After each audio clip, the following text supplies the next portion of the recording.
आदरणीय सुधीर भाऊंनी खूप चांगला विषय या ठिकाणी घेतला। मराठी भाषेला अभिजात भाषेचा दर्जा मिळाला।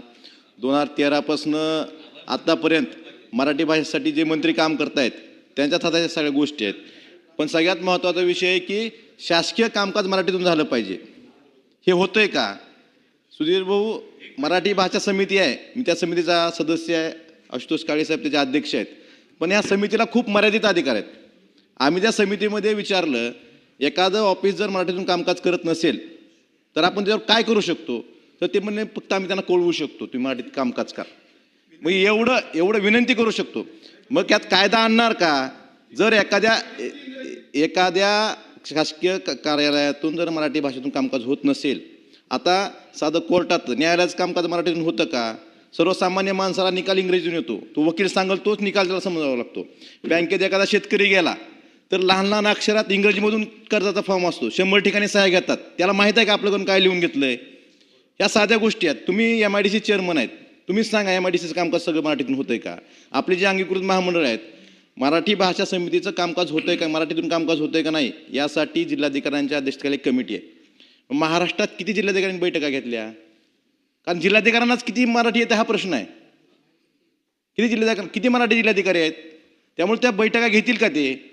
त्यामुळं आपण अभिजात भाषेचा दर्जा, आपण इंग्लंडला काय केलं, JNU मध्ये काय केलं, चांगल्या गोष्टी आहेत, अभिनंदनीय आहेत।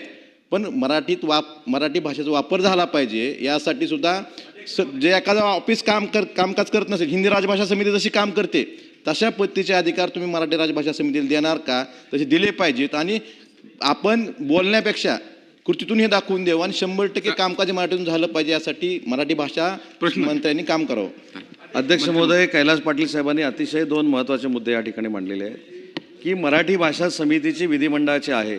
मला असं वाटतं की मराठी भाषा विधिमंडळाच्या समितीला कोणाच्या आदेशाची आवश्यकता नाही। ती एक स्वतंत्र यंत्रणा चालवत असते आणि ती विधानसभेच्या अध्यक्षांच्या मार्फत चालवत असते।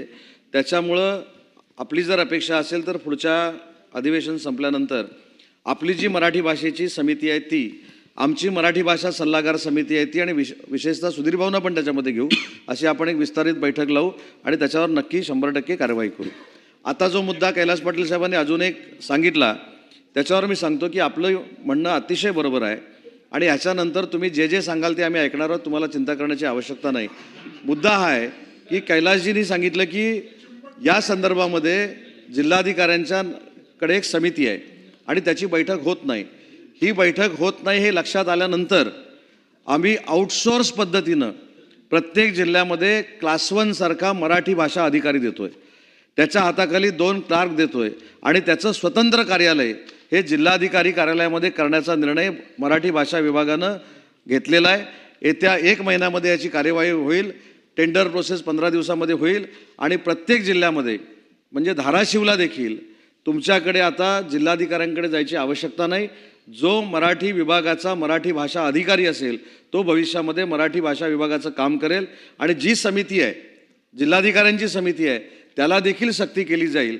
कारण मराठी भाषेच्या संदर्भात अंतर्गत जर काही लॉ अँड ऑर्डरचे प्रश्न झाले तर ते देखील त्या समितीनं सोडवायचे आहेत। त्याच्यासाठी 3 महिन्याच्या आत एक बैठक त्या समितीनं घेतली पाहिजे, अशा पद्धतीची सक्ती त्यांच्यावर केली जाईल।